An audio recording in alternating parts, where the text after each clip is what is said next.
ክርስቶስ ጎይታ ይኻብለካ ኢየሱስ ክርስቶስ ጎይታ ይኻብለካ ኢየሱስ ክርስቶስ መሲሕ ይኻብለካ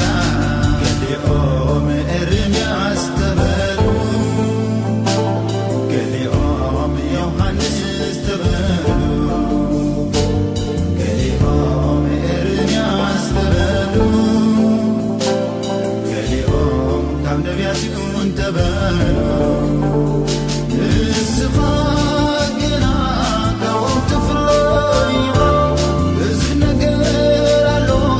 ሕልፍ ዘብለካ ስጋን ደምን መዓዝ ይግልፀካ ኣቦ ጥራይ እዩ ዝፈልጦ ማንነትካ ሰባት ኩሎም ይመለሱ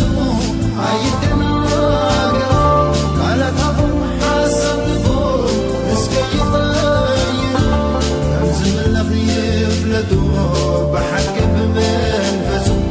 وبه واملاك كريستوس كم تكون السوق عبتي زفرتون العلين لا عليقا عبتي زكمتون العلين